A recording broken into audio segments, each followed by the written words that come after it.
Good evening.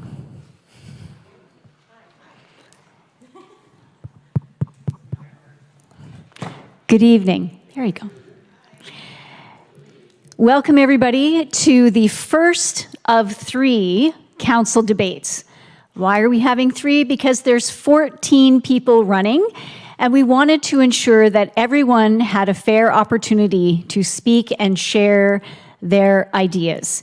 There will be 5 tonight, these lovely individuals sitting beside me. There will be 5 again on Monday, and then 4 on next Wednesday.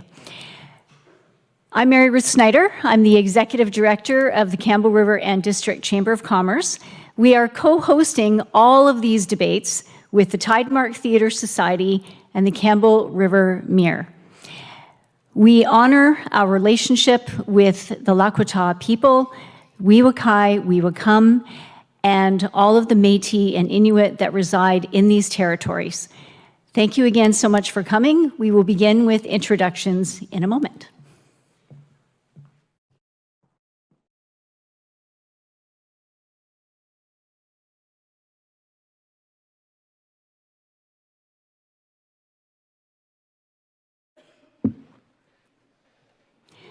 Good evening, candidates. Are you ready? First of all, thank you so much for letting your name stand and taking such a personal approach to democracy.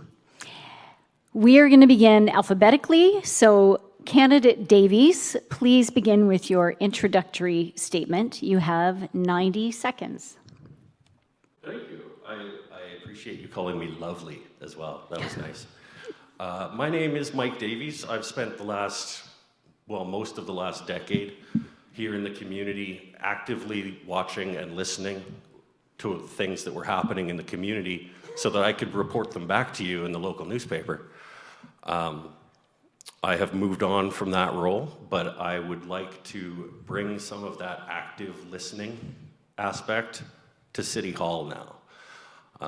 I think one of the things that I watched happening over 2 councils worth of meetings sitting in the press box was that too often some members of City Council, some of the time, not all of them all the time by any means, but sometimes it seemed like they had their own conclusions made before they gathered the information that I think was necessary for them to make that decision. And one of the things that I want to do is start actively listening to the people in this community, the experts in the fields on the topics that are being discussed and the solutions that are being presented in other communities around the province and in Canada and around the world, places that might have good ideas that you could listen to and learn from and incorporate into your own ways of doing things. And that's what I would like to do. My name is Mike Davies. Thank you very much. The hand means you have 10 seconds left. I have 10 seconds left. Do I still have 10 seconds left? No. And then you hear a doorbell. Okay. That's a doorbell. All right. Candidate Evans. Thank you. Thank you for hosting this evening. I'd like to begin by acknowledging that we are on the territories of the Lakota people. And to introduce myself, I'm Colleen Evans. I'm standing for re-election, dedicated to the citizens of Campbell River to find the solutions and take action on the issues that matter most to you and your family.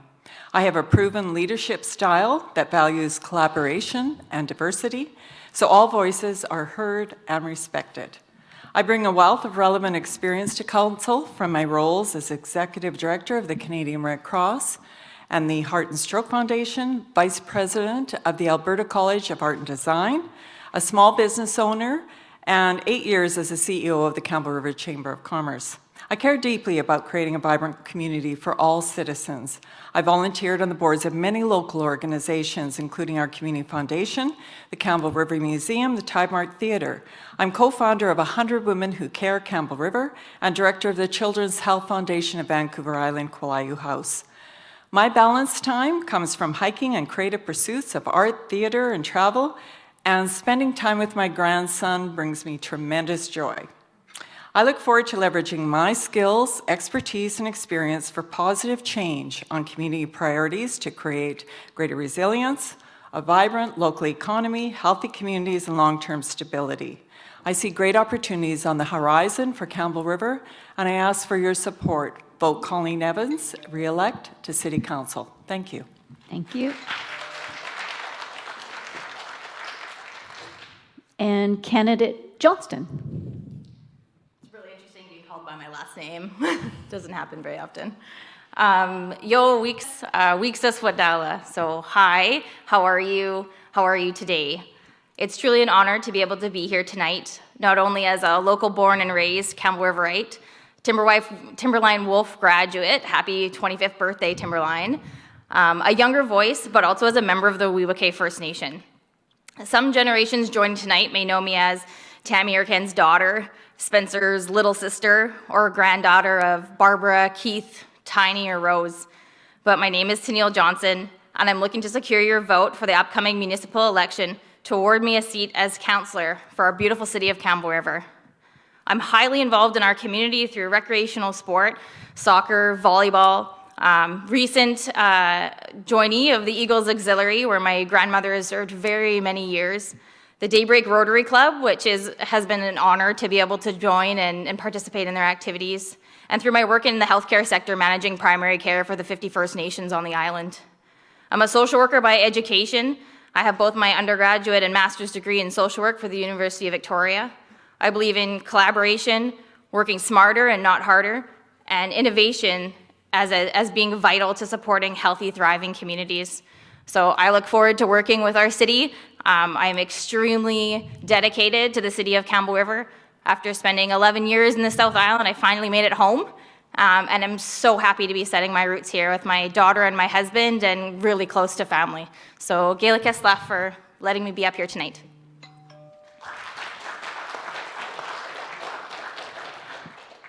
Candidate Sinnott. Yes, thank you very much. Well, I'm Susan Sinnott, and I'm a local lawyer in town, and I'm running for City Council because I want to make a difference. So by way of background, I grew up here, I raised my daughter here, I have my business here. I've been a lawyer for over 27 years, and I've volunteered extensively since I came back to Campbell River in 1995. I've been involved for 20 years on the Campbell River Head Injury Support Society, and we are one of the few organizations that has successfully built affordable housing, as well as being involved with the Campbell River Museum, CRTV, and the Campbell River Community Foundation currently, and most importantly with the Campbell River Airport Commission for 11 years. So I'm quite familiar with the needs of the city and how the different budgets and various things work. I bring a skill set of basically being collaborative, collegial, trustworthy. I know you say that because I'm a lawyer, but I am. As well as a great relation with our First Nations. I do business with them extensively at work, and I have personal relations. As well as I want to see the safety of our town improve, more affordable housing, as well as bring a better leadership style to City Council so that there's a great example for staff and they can feel that they can experiment, make a few mistakes, and get things done effectively for everyone in the city. Thank you.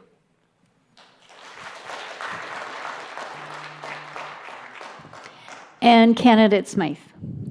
Thank you. Everybody, I'm Sean Smythe, and I was elected to the Campbell River City Council 18 months ago in the by-election. I'm a working professional in the aviation. My wife works full-time. We've got 2 small kids that are growing up in this school district, enjoying all the things that Campbell River has to offer. I work with 2 of the major industries that support the economy for Campbell River. So I work directly with forestry, I work directly with the tourism industry, I work indirectly with aquaculture. I know what turns this town, I know how the town operates, I know what my neighbors do, I know what keeps them the food on their table. My parents moved to town about 3 years ago to retire here, so I see myself as representing all 3 generations moving up through Campbell River. I served on the airport committee for 8 years before I went on to council. One of the things, or many of the things, that brought my wife and I to Campbell River and made us so excited to come here 15 years ago and raise our kids here, the price of housing, things to do in town, a lot of that stuff's disappearing now. And this is one of the things that brought me to run for City Council. Last 18 months have been incredibly educational and really fun. It's been busy, but it's been fun. I've had opportunity to see all these problems that everybody sees from the outside looking in, but also I got a chance to look at them from the inside looking out. So they're big issues, and I'm looking forward to discussing them tonight.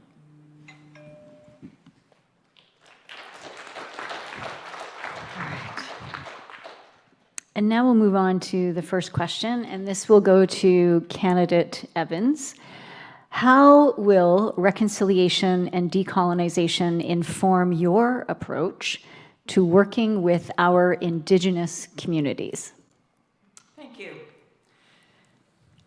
I think first it has to begin with our own personal journeys and a recognition that we all have a responsibility to listen and understand.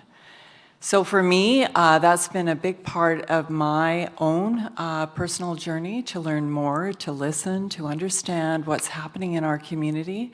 And for moving forward, I think that looking at the recommendations through UNDRIP, looking at opportunities to build strong relationships in our community, to understand our differences, but what brings us together.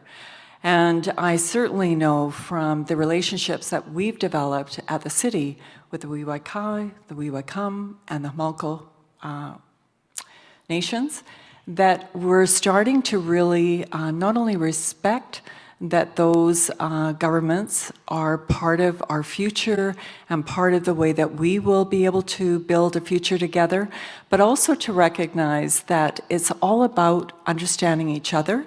And so for me, it's about creating opportunities to learn from each other, to respect each other, and to build a Campbell River that really involves everyone that wants to be a part of our incredible community. Thank you.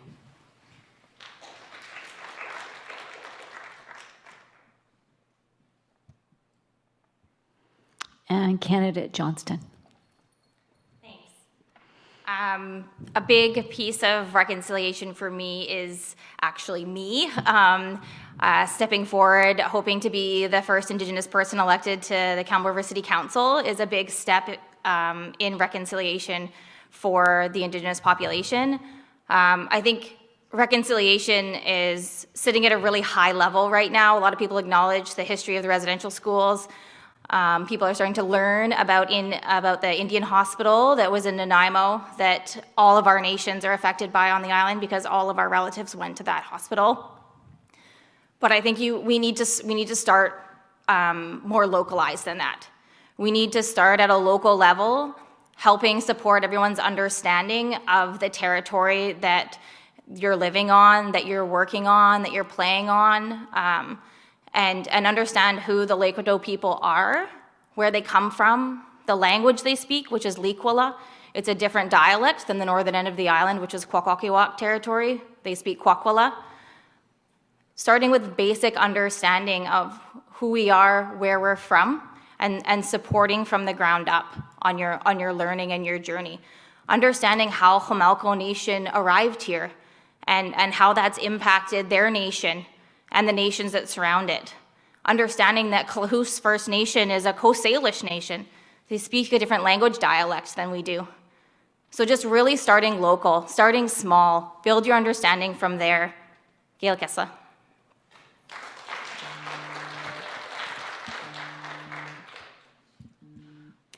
And candidate Sinnott.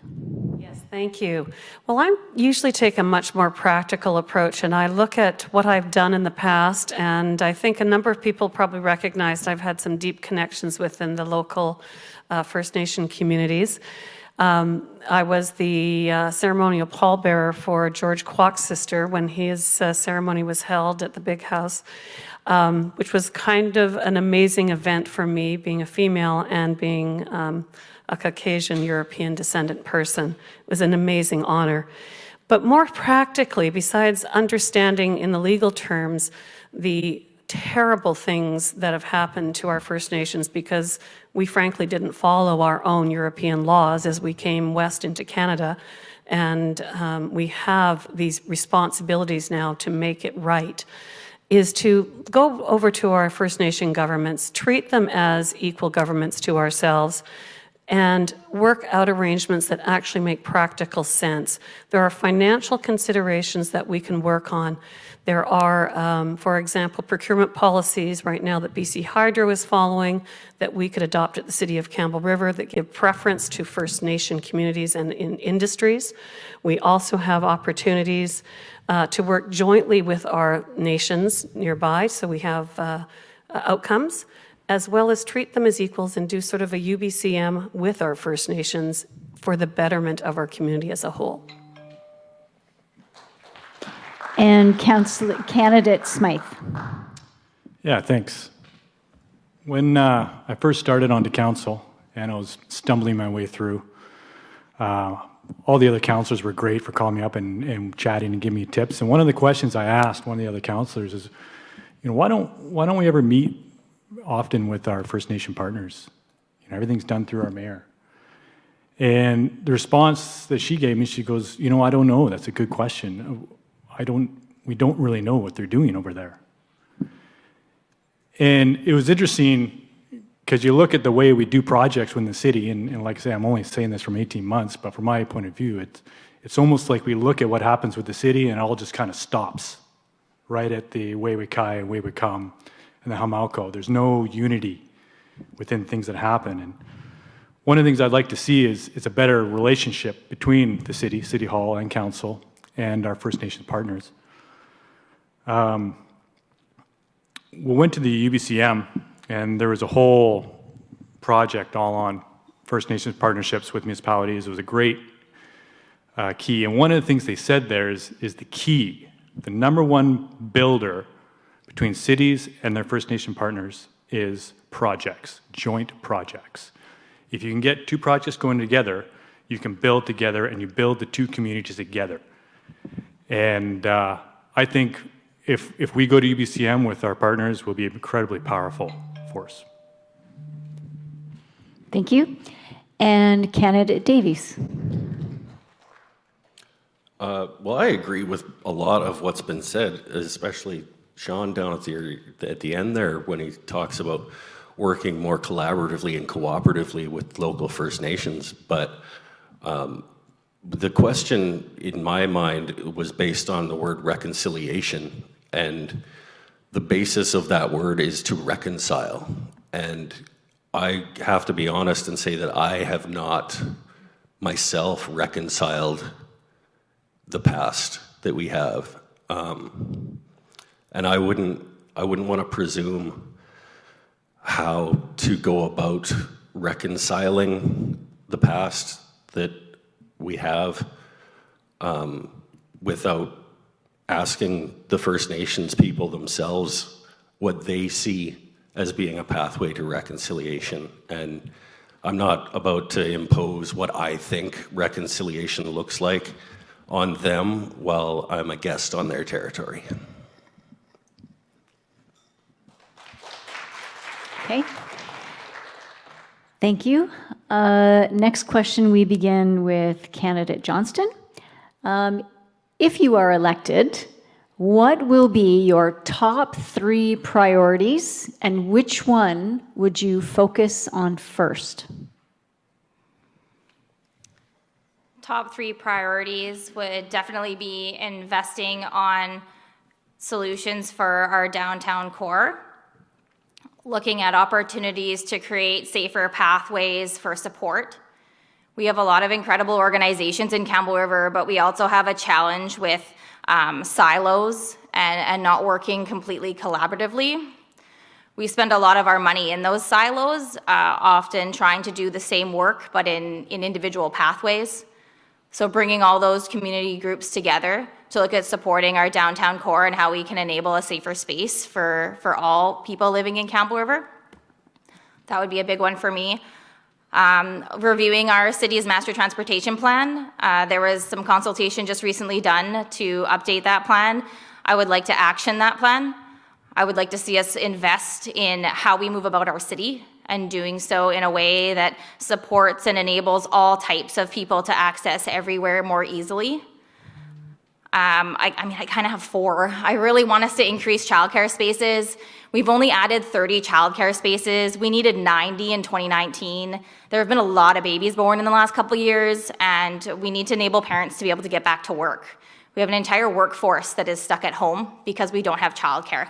So childcare is a really big one for me because we're losing out on our economy by parents that just can't get back to work. Thank you. And candidate Sinnott.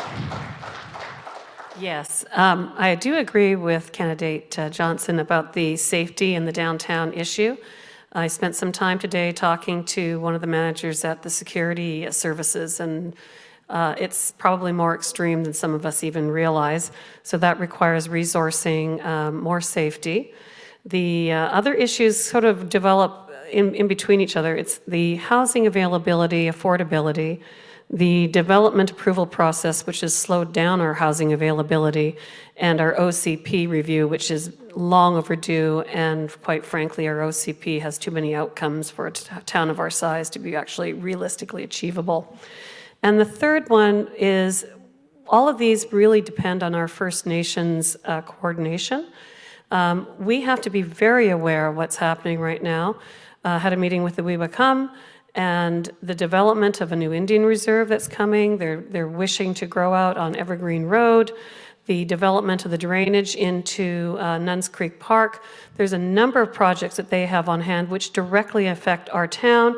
They are also incredibly concerned with the safety issues downtown, and they have some solutions, and I hope that we're going to work cooperatively with all the First Nations, including the Weebakam, to get these things accomplished for our town. So I'm going to wrap that up. Thank you very much. And candidate Smythe. I think I'm still a councillor. I know, but for tonight's purpose, it has to be candidate. Thanks. Yes, top 3. So the first one would be housing development. Just today, I went to the bank, and I had a great guy helping me out of the bank, and he was just visiting. He was working for about 6 months in Campbell River. And right away I said, dude, where are you living? And holy, let me tell you a story, he said. We have a serious problem with our housing. So the first thing I'd like to do is really push through a project. We got projects sitting, waiting to increase the housing supply. We have some great ideas coming through, things that will address our issues, but they're just jammed up and backlogged within City Hall. And it's not a fault of staff, but it's something we got to get going. Because the private sector is there willing to solve our problem. The next one is downtown safety, or I'm just going to say community safety because it's spread out throughout the whole community now. It's moving everywhere. And this is probably the number 1 issue that people talk to me about, by far. And just yesterday, somebody told me they don't take their kids into the library anymore. Somebody told me they changed banks recently because they don't feel safe going into the bank. And my own daughter told me that please don't be late coming to dance because I don't feel safe standing outside. The last one is the budget. We got some serious financial rocks coming, and that's not my point, but that's a big issue that's not being talked enough. All right. And candidate Davies.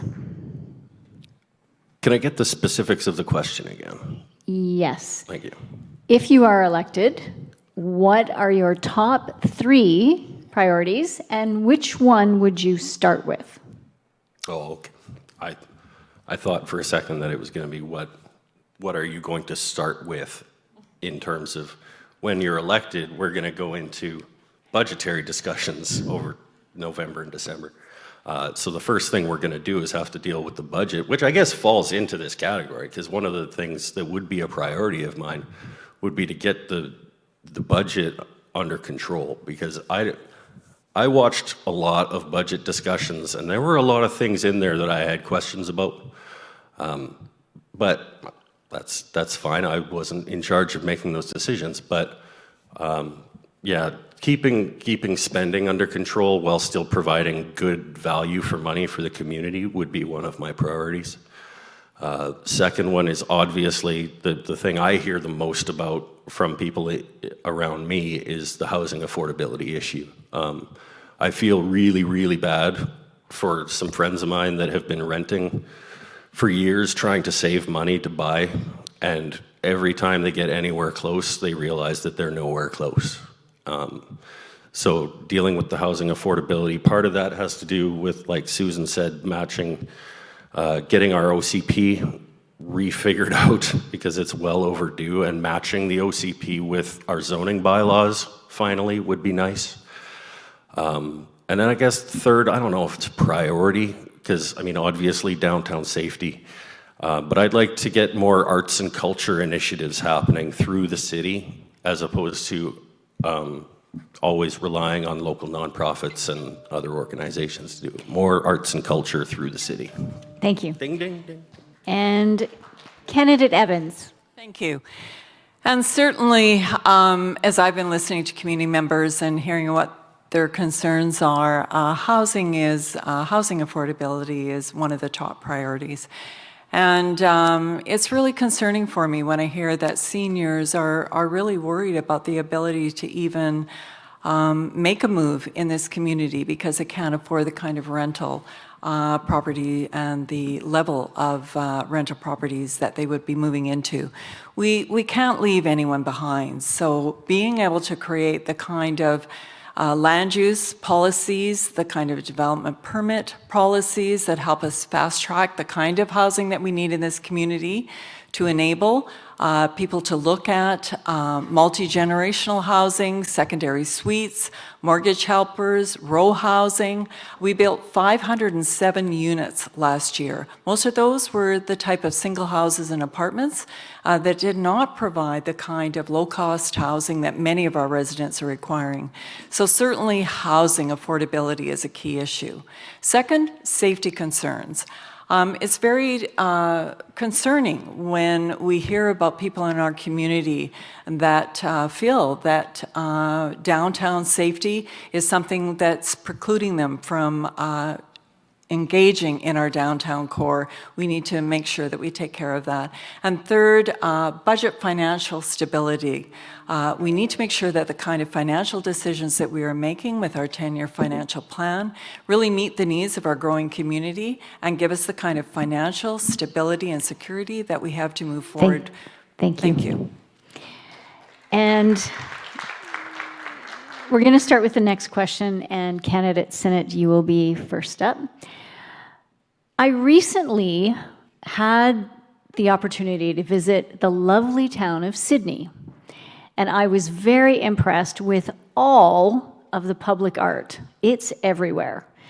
The city of Campbell River currently has not had a public art policy in place for years, and so there is none, unless it's private people doing it themselves.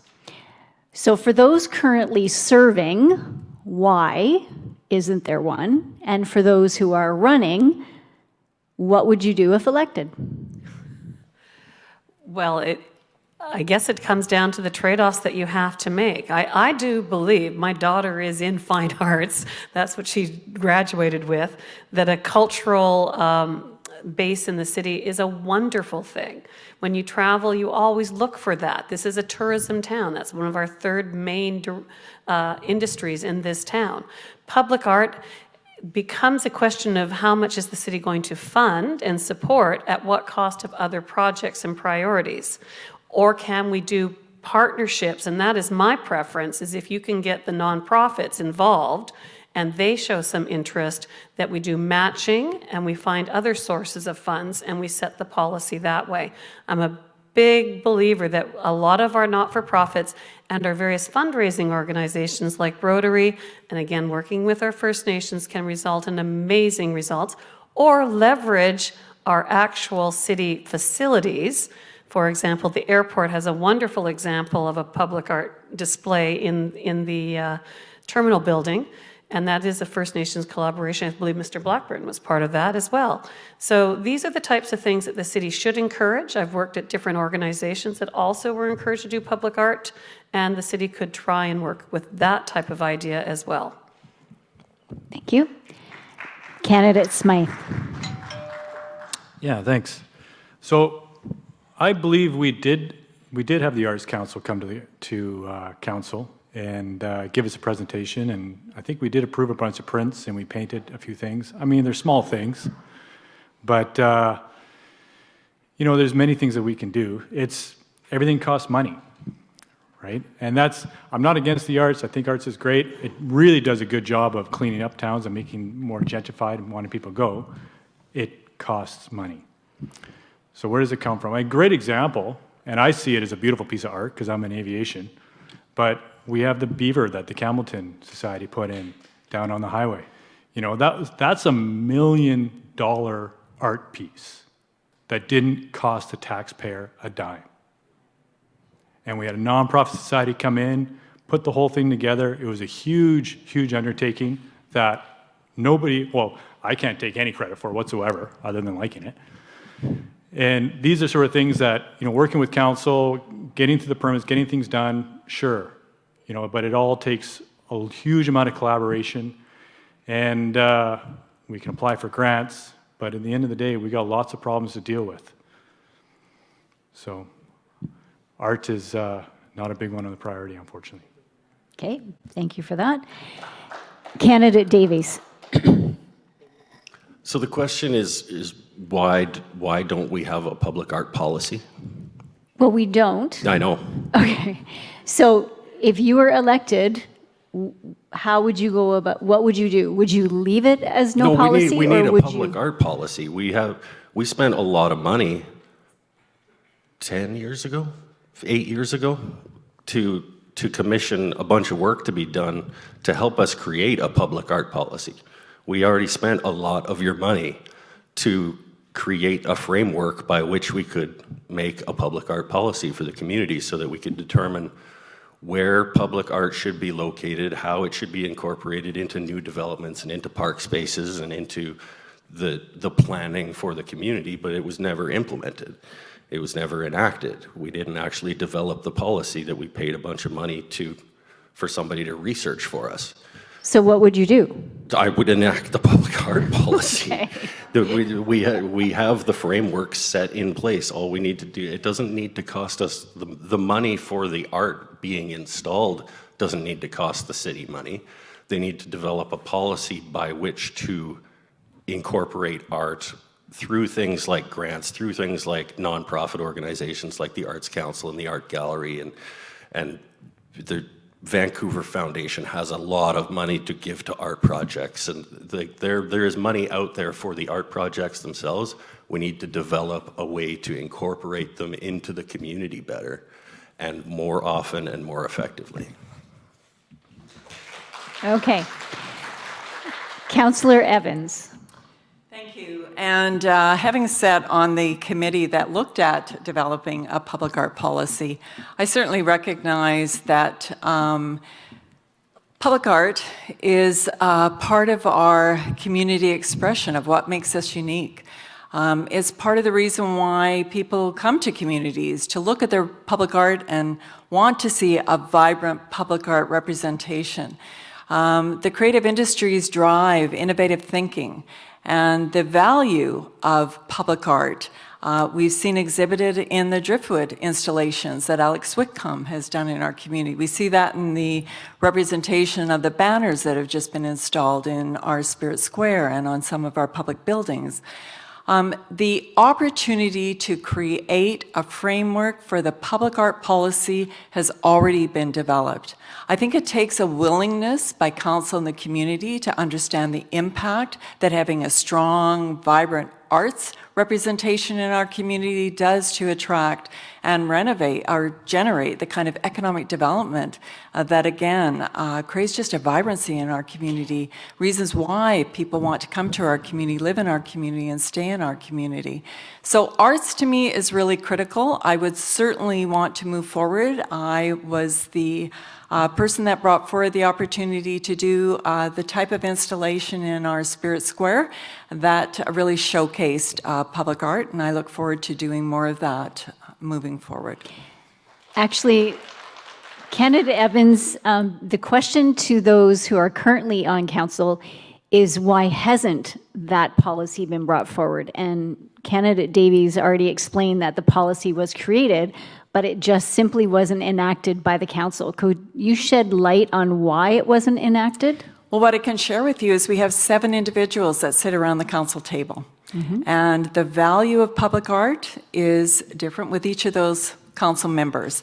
For me, the value of public art and creating a public art policy is important. And so, as I say, if I'm elected, I think looking forward to be able to create new opportunities to bring that public art policy forward and implement the recommendations that are in it is something that I would look forward to doing. Thank you for the clarification. Candidate Johnston. Thank you. I definitely agree with Mike and Colleen. Let's enact the public art policy that is kind of sitting there ready to be dusted off and brought to life. I also think public art and art, the arts in general is more than just a canvas or a carving or an installation somewhere in our community, but it's also opening up more opportunities for our musical artists. We've lost a lot of venues over the last couple years, 5 years, where our musicians would play, and we have a big heart for music in Campbell River, and we're not facilitating it enough. So I'd love to see how we could support getting some of those venues back or opening up new ones for our musicians to come and show their talents and allow us to enjoy their music. I think we should have an art advisory committee. People like Ken, people like Sarah at the Art Gallery, some of our local Indigenous artists like Sunny Asu, Cole Speck, Jessica Schkeit. We have some phenomenal talent locally, and they can guide us in where we need to go, what we need to do. And so I would love to see that group come together and really inform where we're doing what and when we're doing it, as bringing our community into the work that we do, because this is what we're here for. We're community voices, so we need to be community-led, and we need to be able to actively hear from our community and the steps that we're taking. I don't necessarily fully agree with leaning too much into the nonprofits. Nonprofits already struggle with budgets. They operate on a very tight sum of money, but I do agree, Vancouver Foundation, lots of money elsewhere. Thank you. Candidate Smythe. Turning to sports. The decisions around sports field in the city since May of 2021, and this is only one example, there are 900 plus slow pitch members that are without a place to call home, having to limit the number of teams each night that can play and unable to run their usual charity tournaments. This is just one example. What will be your approach to restoring fairness to all sports teams throughout the facilities available through the city? Thank you for that tough question, because I was a big part of this. The reason why the slow pitch lost their fields was because we moved the kids from Nuns Creek over to Willow Point Park. And not an easy decision. We were told originally that this will be able to work with the two groups. Turns out it doesn't work with the two groups. Turns out that we had an unusually wet spring, and some of the fields that the groups were going to use were swamped and never repaired and never became usable. So we had a tough year with sports, and I got 2 kids that are heavily in sports. So, trust me, I felt the pain just as long as the adults did. What could we do in the future? Well, we could be a lot more prepared. We're now going to have, hopefully, Nuns Creek back and operational for more people to be using it throughout the year, throughout the summer. I think that's very, very important to the community, obviously. And from there, it's not an easy thing to do. We're going to be trying to organize all these groups too. It's something that goes through city staff, and it's been putting a huge amount of stress on staff. So moving forward, that's what we're going to try to do. And one last little plug for the public art policy. I've been hearing about policies. There's got to be at least a dozen policies that the city's made and has put on a shelf and has sat there for years and years. Thank you. Candidate Davies. The question is about ensuring equity for various groups to be Correct. able to access the fields. Yes, all the fields Yeah. and all the facilities. Right, all the fields and Yeah. all the facilities. This sounds like a logistical problem. So I don't have an answer to what hours all of the fields are assigned to what organizations or sports. I would like to have that information. It'd be something to look into in terms of inventorying all of our existing assets and the number of hours that they're utilized by which organizations, and then make it more fair. I can't say how can we make it more fair. You have to look at what you have and how many people want to use it, and then run the numbers and figure out who can use it when and for how long. Okay, thank you. And candidate Evans, what would be your approach? Thank you. Well, we have incredible community groups that have come together to work collaboratively to try and figure out what is equitable in terms of arrangements for timing, what fields to use, when to use them, how to mix teams together to be able to get the best advantages on the limited surfaces that we do have. And I would want to see more collaboration with those groups. They have the answers. They know what they need.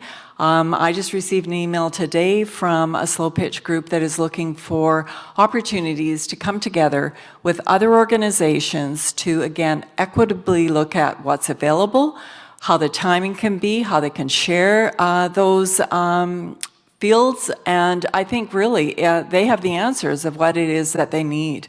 I would also suggest that our staff at the City Hall have been working really closely with these groups to try and align lighting, field use, the type of timing again, so that all groups can be able to access our fields. Those are all things where collaboration comes together. I think the answers are within the groups themselves, and I just welcome an opportunity to bring groups together and come up with some equitable solutions. Thank you. And candidate Johnston. We have a pretty phenomenal opportunity to have a really solid relationship with your First Nations in the city. We have some pretty amazing soccer fields and baseball fields up on the Weewakay First Nation Reserve. We are currently installing our big, beautiful lights so that we can use them as long into the evening as we want.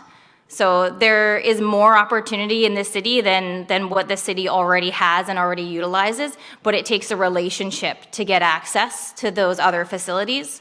Weewakam also has some great soccer fields that are downtown. They might be interested in a partnership on whether or not they want to expand into the baseball territory or not.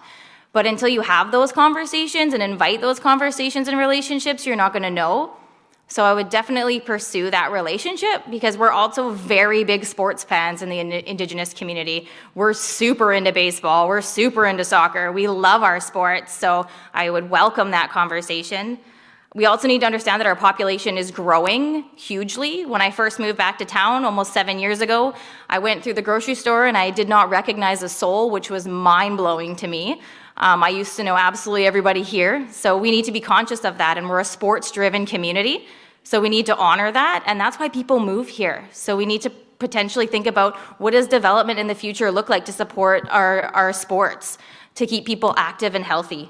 And then the lights, I would also suggest we bring the lights in-house and not California.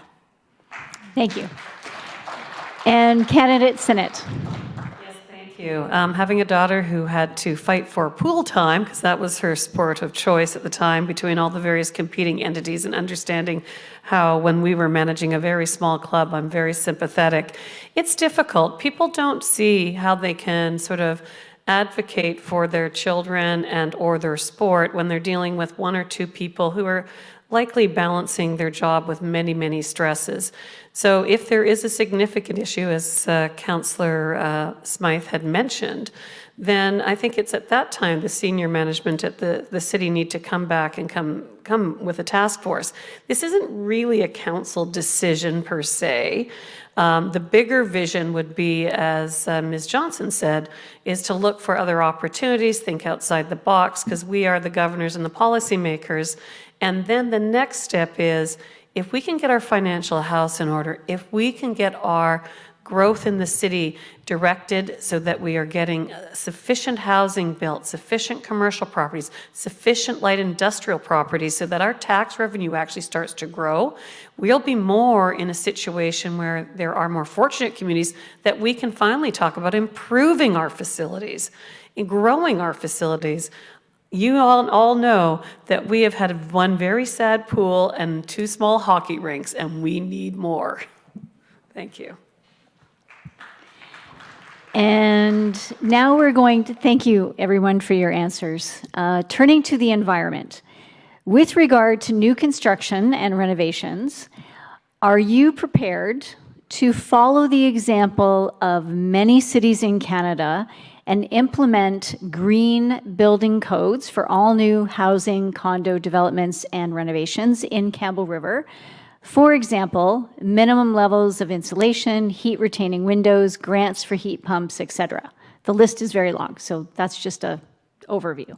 So, candidate Davies, you're up. Really? I get to go first on green building codes? Well, absolutely. I mean, but this is not in my wheelhouse. How do you feel about it personally? Well, is this something? that sounds fantastic. Let's just admit that sounds fantastic. But I don't have a background in housing construction and whether or not implementing policies like that would be realistic. I mean, it sounds like it should be. It sounds like something that we should have already been doing, to me. But this is part of that active listening aspect that I was talking about in my introduction, this is the place where I wouldn't even want to pretend to be going into this discussion with decision on my mind of which way I wanted this to go. I would want to be hearing from people, researching it by studies and experts and best practices in other communities and finding out that information, bringing people to the table to have discussions so that we have all of the best information that we can have before we start making those kinds of decisions. Because for me to sit here and say yes, let's do that, that sounds great, is just not the way that I'm going to go about doing things. Candidate Evans. Thank you. It's really been interesting with the long-range planning that we've been doing at the city to see the impact of climate change adaptation and to recognize that green building and what that means for our community is being leveraged to be able to provide the kind of incentives to encourage that type of building happening in our community. There's new building codes that are very much recognizing the importance of community planning that will support that type of green movement forward in terms of not only how we invest in infrastructure, but also how we recognize the investment in climate change adaptation, environment, and moving forward with the kind of building in our community that really resonates with creating an environmentally friendly community for Campbell River. So I'm very supportive. I think we need to have the opportunity to have staff capacity to be able to, again, incorporate that into our long-range planning and our development plans and to recognize that and incentivize that. But absolutely, the risk of not moving in that direction, I think, is recognized in terms of the impacts of the environment and the importance of climate change adaptation. Thank you. Candidate Johnston. I definitely agree with both candidates before me. I agree with Mike. I'm not an expert in building. I did marry a carpenter, so I have a little bit of his world, whether I want it or not. I get to learn about insulation and R22 versus R20, and I agree with Colleen, and we can't ignore the way the world is going. We can't ignore the insane impact we've had on our planet. Sea level rise is real, it's coming. We do need to weigh the costs to the developers of implementing such a plan. We do need to fully understand what that means for their ability to develop, for the costs it's going to occur them to implement such a policy, because it's also going to drive up our cost of housing. So if we drive up development costs, we are driving up other things. We can't just impact one thing and not expect it to impact anything else. But it's also very attractive. People love to know that they're living in a very green home that's having a low carbon footprint and not costing them lots of money and electricity. So it's also really attractive and could bring us a workforce that might want to come work in Campbell River and live in some of our greener homes. There's lots of grants out there. The Greener Homes Grant has over 700,000 opportunities to get grants, starting at $5,000, and not just for residential principal properties, but it's also for multi-home facilities, so condominiums and apartments. They can also apply for thousands of dollars to put in heat pumps and solar panels, and I really think we should take the free money. Okay, thank you. And candidate Senate. Well, yes, I'm an applicant for the Greener Homes grants, and I've started the process with having my house energy assessed, and I had the exciting results that I need to do a lot of caulking. And I'm sitting there going, do I hire someone to do this or just do it myself and forgo any of the grant money at this point? Because it's quite clearly a simple fix for my home. I would not necessarily want to see it on renovations. I am very concerned, knowing the upfront cost of having the energy assessment, knowing the hurdles you have to go through. I'm privileged, I'm a lawyer, I can afford these things, and then I can move at my own pace to improve my home. But for anyone else who wants to do a renovation, every time you add a cost up front, you might be preventing actually some good results going forward. With respect to green builds, oh sure, it's probably easier, and it's in the interest of the builders to, as Ms. Johnson says, develop a home that appeals to most buyers because it has a lower carrying cost over a lifespan, and as well as has perhaps solar panel energy already connected into the electrical systems. Whether or not we want to implement it, you have to be careful. Down in Victoria, I believe they implemented a restriction that there would be no more fossil fuel burning facilities. Do we want to go that far? Those are the kinds of questions that council would look at.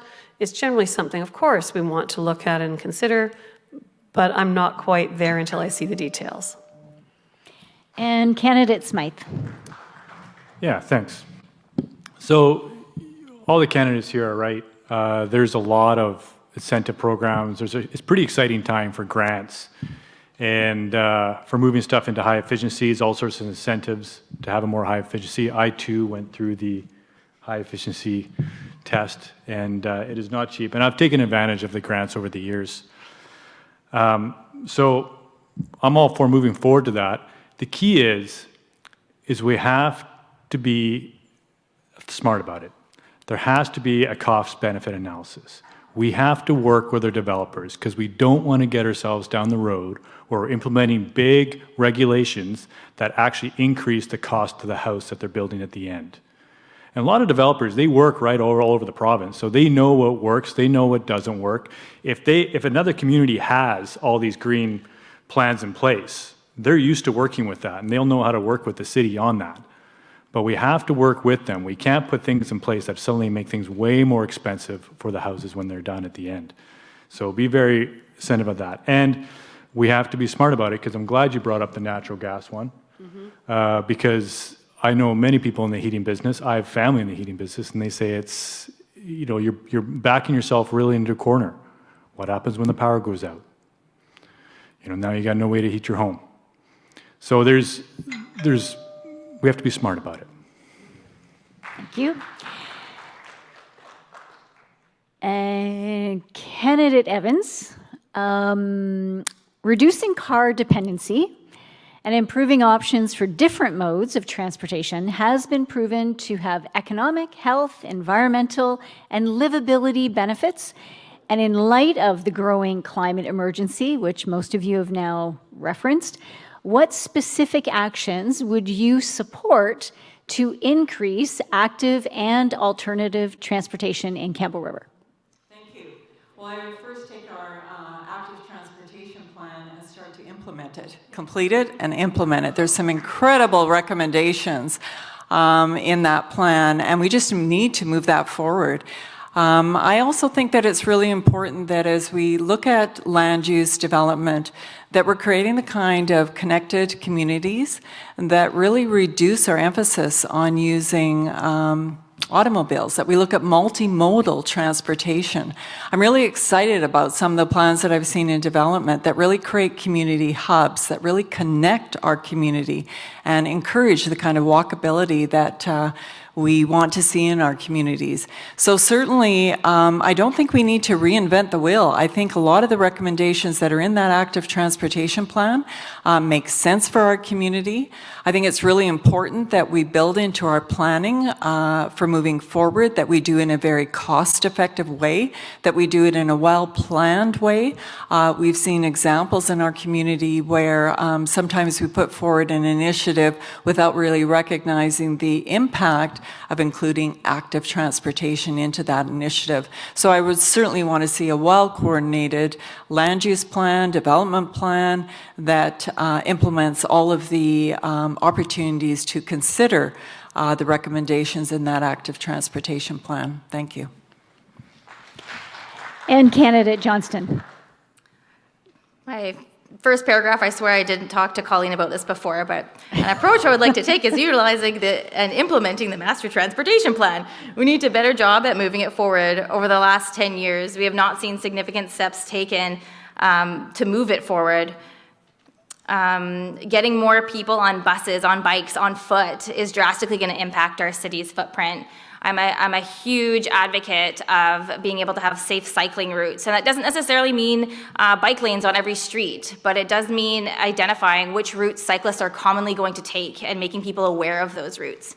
I was a bike primary in Victoria when I lived there and felt very safe and very confident on my bicycle when I was there. But now that I live on the Quinsam Reserve in Campbell River, leaving the reserve on my bike, towing my daughter behind me is very unsafe going on Willis Road. It's extremely unsafe going on Peterson. It's just making it really difficult for me to utilize my bicycle and also demonstrate to my daughter that there's other ways of getting around town rather than driving.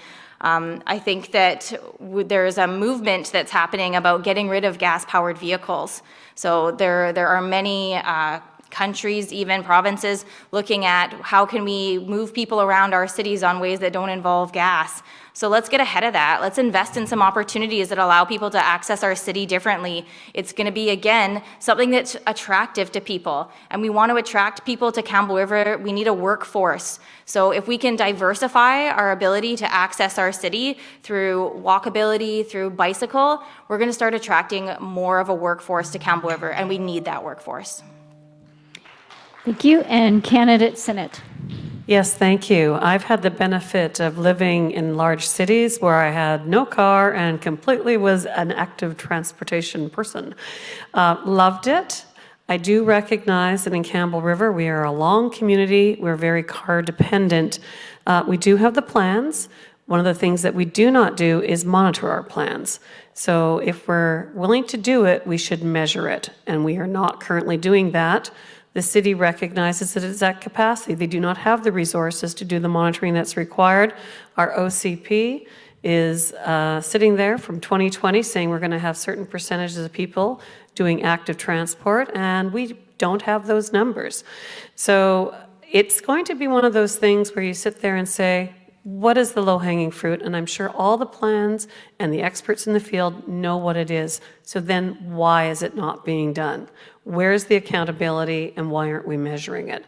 That would be a priority for me. If we want to have accountability on this, we've got to start measuring it.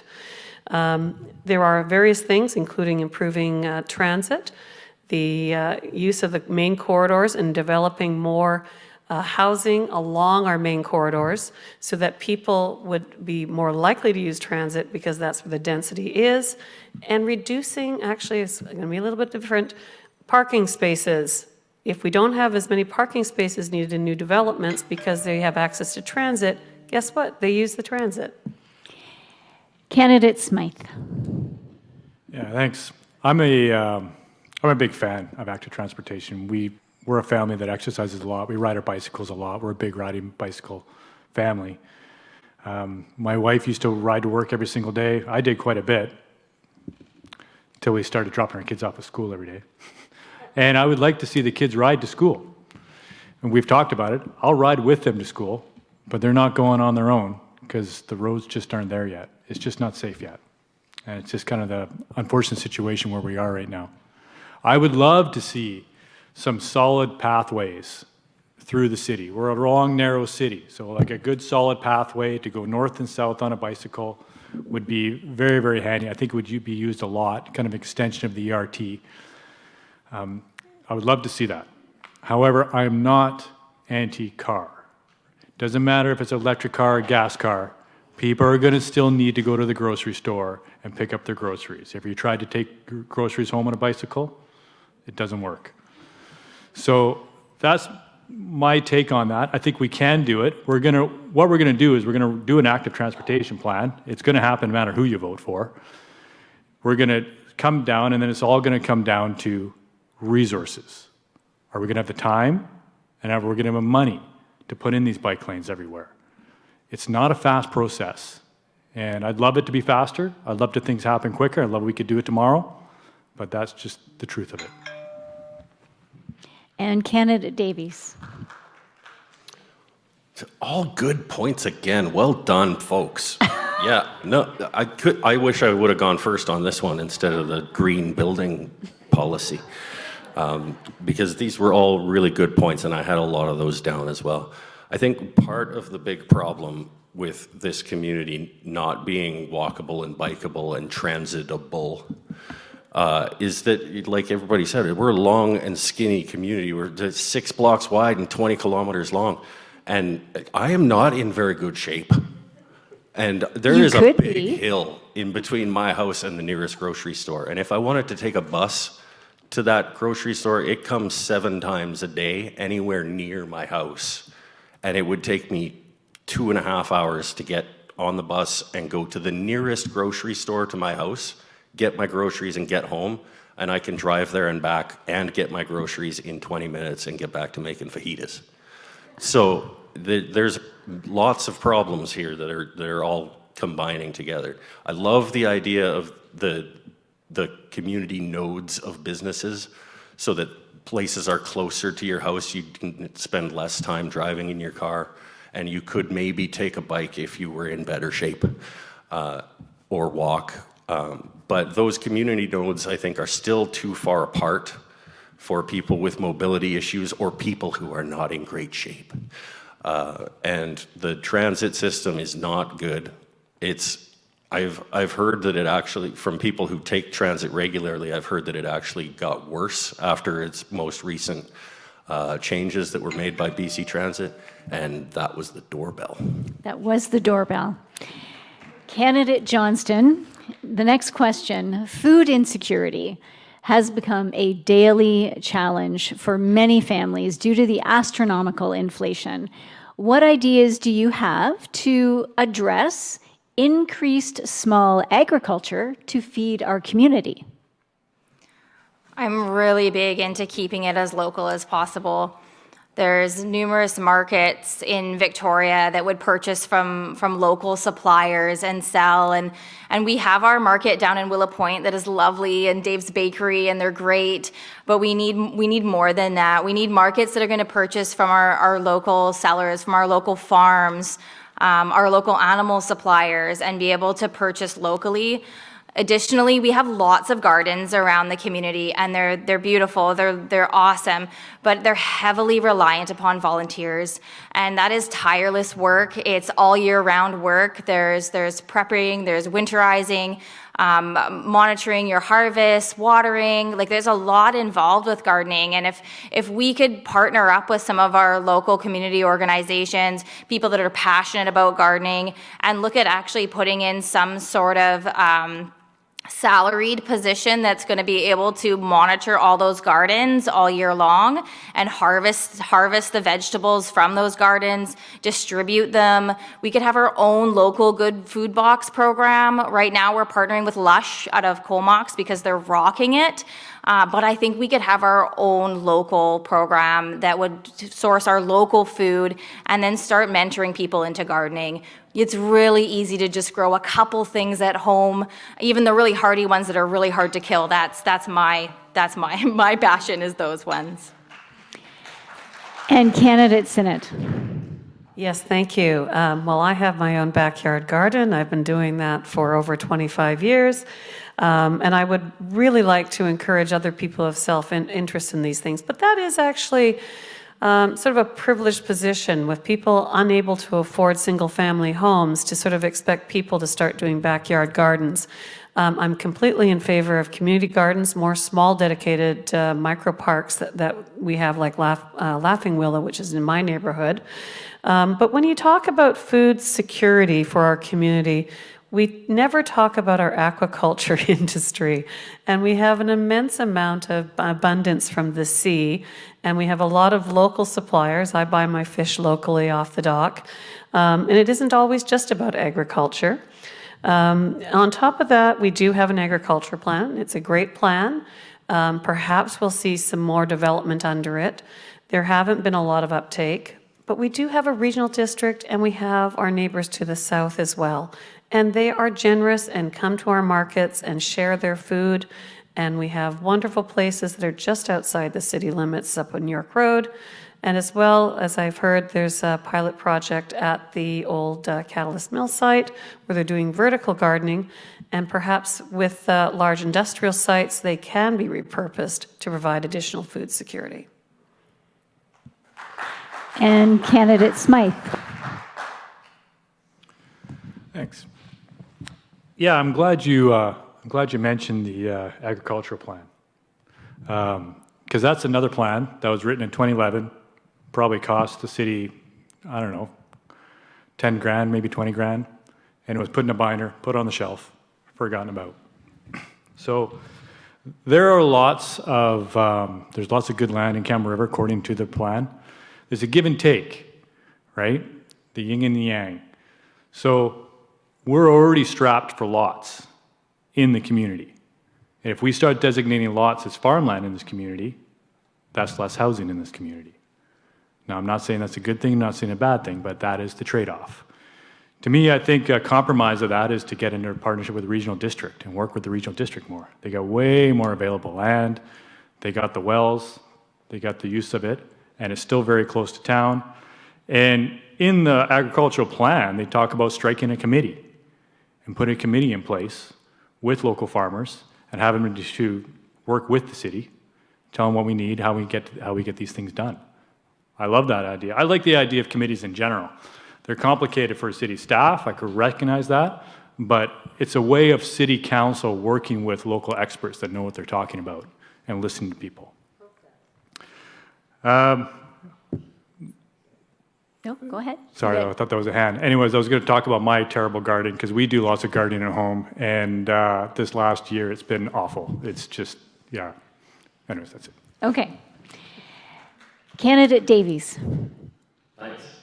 I think in general we need more gardens, and candidate, I almost called him Councillor Smythe, has a good point. There is only so much land available, and to be dedicating some of that to gardens does take away from the land stock for things like housing that are super important. But what if there was a way to incentivize people who have land to put more gardens on that land? And incentives don't have to be financial. What if we created a situation where you could have a garden if you were fortunate enough to have land where you could have a garden? You could grow some food and you could take it someplace where there was some sort of hub, like a different kind of food bank, and you could make a deposit with your peppers or I could just grow garlic, and I could go and I could take my garlic to this place, and I could get back some peppers and carrots and things from other people's gardens. A food tradesy hub. You know, someplace where you create a situation where it incentivizes people to grow food. And we need the community gardens, obviously, for people in apartment complexes and that don't have areas to garden themselves. But I would grow a bunch of garlic if I could trade it for some peppers and carrots and things. Food tradesy hub. And candidate Evans. Thank you. And actually, your idea is not that far off because, yeah, it is. It is. And what's really exciting is when we talk about food security and it's relative to our local food bank, that looks at opportunities to repurpose food that is donated from local grocery stores and certainly distribute that to individuals that are in need. So I think it's about repurposing food, but it's also about taking opportunities to encourage the kind of gardening. Certainly our own home gardens. I too have a backyard garden. Our family has always had a garden. If I had to live off my garden, I would be a very thin person. I haven't had a lot of success, but what I love about it is what it encourages is kind of neighborhood sharing. And certainly that has really involved in our neighborhood where we have a lot of people sharing different products from their garden and just really encouraging good, healthy food. We talked about the Lush program, candidate Johnson talked about that, and that's where food boxes are created for to represent the kind of local growth that is happening in our communities and across our regional district. And I think there's great opportunities to encourage that. Greenways does a fruit program where they take the extra fruit off of trees that are in the neighborhoods and distribute that. So I think the only other comment I would add is that we're looking at supply chain support, and Vancouver Island Economic Alliance is something that our city has invested in to try and identify better supply chain models for Vancouver Island. I think that's an important part of this as well. Thank you. Next question. Last night, I shared a current situation that is unfolding. Due to an impending apartment development, there will be an eviction on January 31st of an individual on disability and her sister who is retiring from their mobile home where they've lived for years. At the moment, they have nowhere to go. There's no available affordable housing for them, and they are going to be homeless. BC Housing has told them it is more than a 5-year wait for subsidized housing. Over the last 2 decades, countless municipalities throughout North America have gathered evidence that clearly demonstrates preventing homelessness is way more cost-effective than addressing homelessness after housing is lost.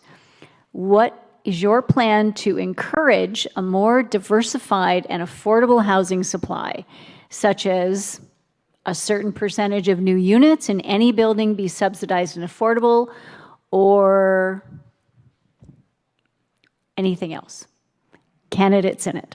I thought that was for me, but I wasn't quite sure you were looking at my... So first of all, let me speak from my own experience. First of all, a lot of these things take quite a bit of time. We do know that BC Housing came in and did an emergency sort of thing. They bought the old Rose Bowl, they put some people in emergency shelter, they built the place on Dogwood Street. But I would say the local not-for-profits who are very interested in this do a better job of running them and be good neighbors. So my experience with the Campbell Head Injury Support Society is we now have, I believe, 54 units, it might be actually 59 units that we've developed over the years. And it was hard to start. And because it was so hard to start, to get that original capital, that is where the city has a role. The city has a role in potentially finding the capital land for the not-for-profits, facilitating places like the Campbell Head Injury Society where they have the experience in dealing with BC Housing and how to properly run and develop excellent locations. These are rent-controlled units. Some of them are $650 a month. They overlook the ocean. They're lovely. and they have a 40-year contract with BC Housing. Now, if we can expand that, so we're running it through CRDACL doing it. We have the North Island Transition Society is doing their own. Head Injury has another place in the queue that they want to get to. But it's about expediting these things because we're in the problem now.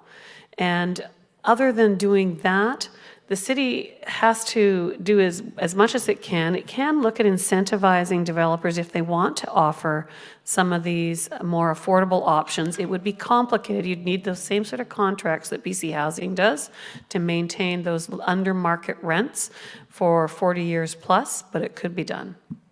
Thank you. Candidate Smythe. Thanks. I remember hearing that story last night. It was a sad story. And unfortunately, I don't think it's the first time we're going to hear it. I think we're going to see it again and again. That's just kind of the way things are going for our community and across the country right now. I like the idea of actually having a number of units, some of our big high-rise have a certain number of low-income housing. One of our units did propose that in one of the developments coming through. It still hasn't been built yet, so we'll see what happens. But that has been talked about, and some developers are talking about doing that. Unfortunately, it's going to be a drop in the bucket for what we need. The key thing for everybody to understand is the city doesn't build houses. Developers build houses.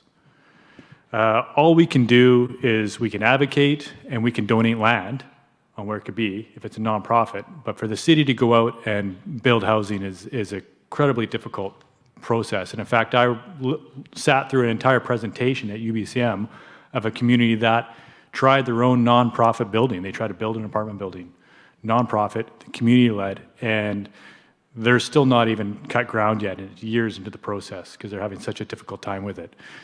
The municipalities just aren't structured to do that. So we have to work with the developers.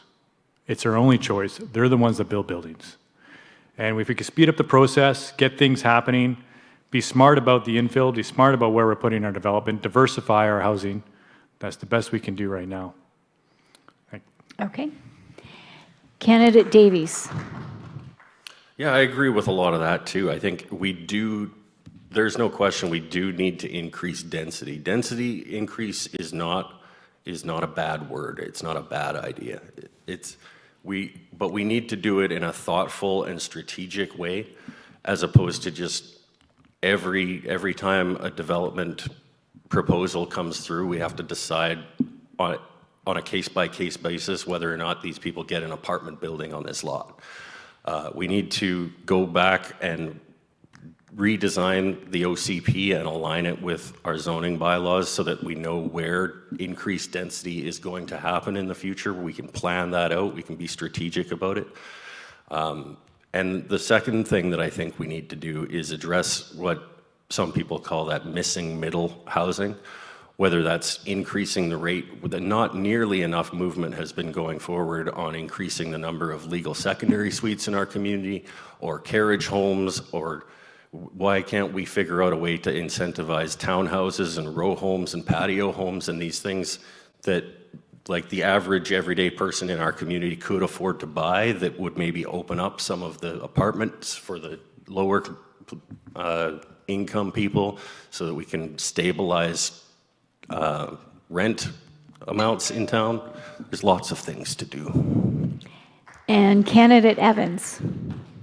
Thank you. And yes, that was really sad to hear that story yesterday. And visiting the senior center today, I heard similar stories about seniors that are on the verge of homelessness and really wondering what's going to happen when they're being asked to move by the end of the year because of a rent eviction.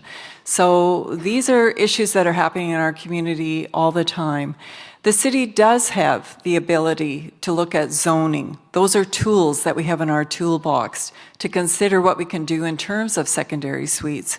We do have the tools to look at the development permit application. In fact, just this week, City Council looked at a number of recommendations around streamlining the development permit application. And that's to ensure that we get the right kind of diversified housing stock into our community, row houses, townhouses, carriage houses, the kinds of homes and housing that will allow people to be able to access low-cost housing in our community. So I'm very supportive of a lot of the recommendations that were made in the development permit streamlined applications.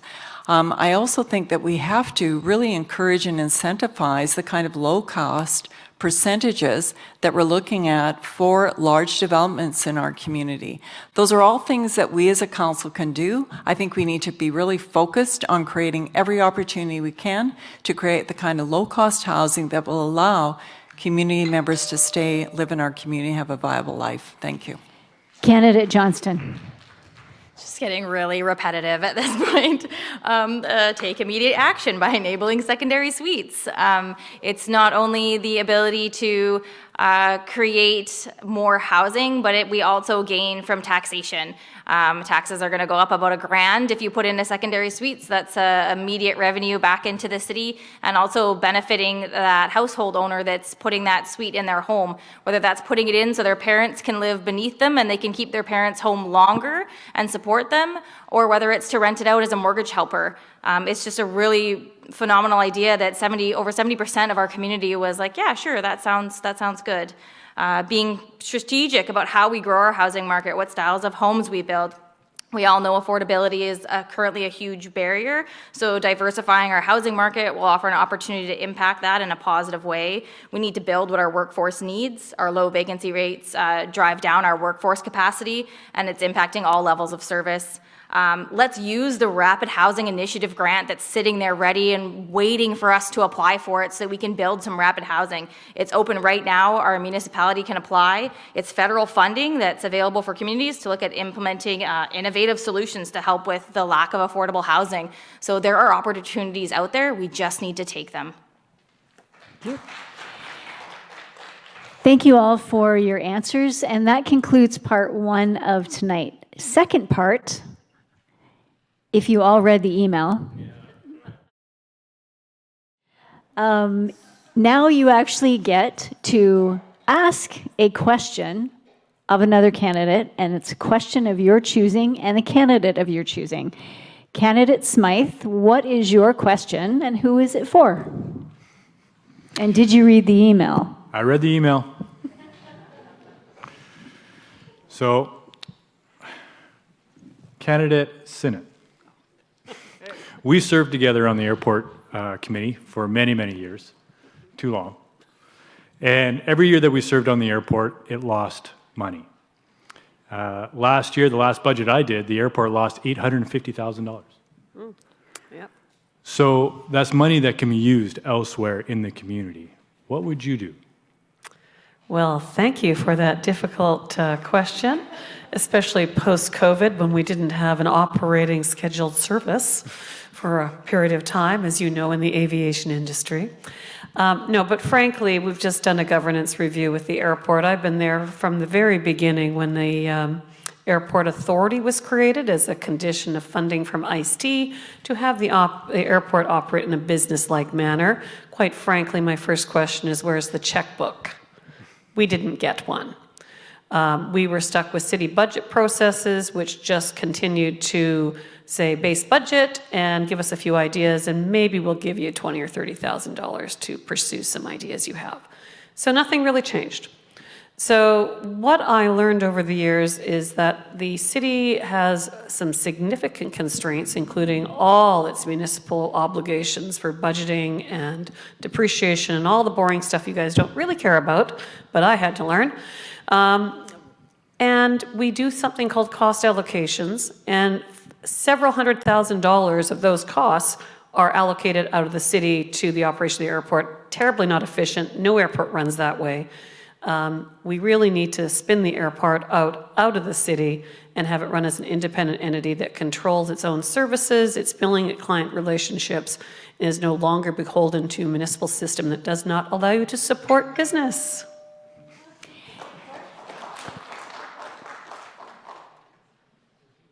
Candidate Davies, do you have a question? Doesn't Sean get a follow-up on that? Or no? We're running a little okay. short on time, so I'm going to try to get through at least one round of questions, and then we'll carry on. Yeah, okay. So Do you have a question, and who's it for?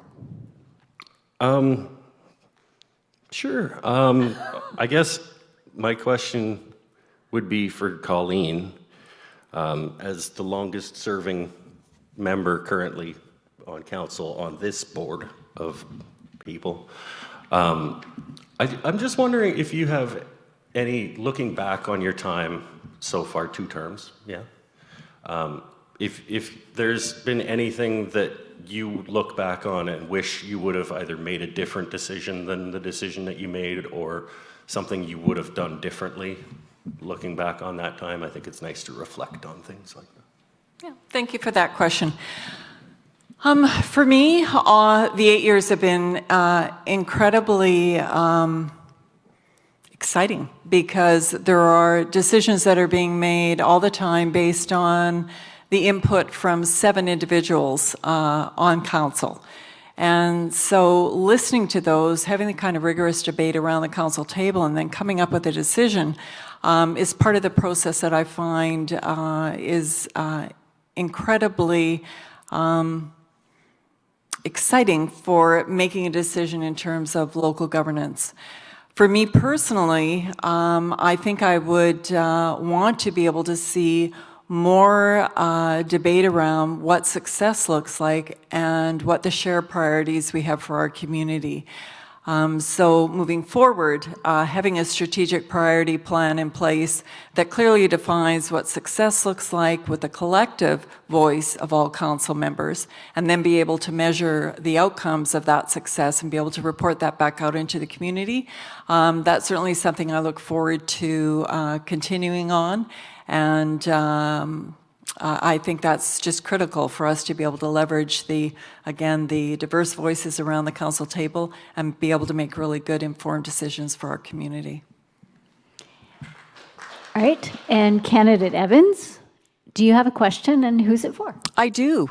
I have enjoyed having Ms. Johnson candidate Johnson, on a number of committees that I have sat on, planning committees, and certainly appreciated her input into those committees in terms of communication and effective recommendations. And I'd just like to ask her the question, what she feels is important for building good relationships with citizens, the community, and be able to put forward good recommendations for the city.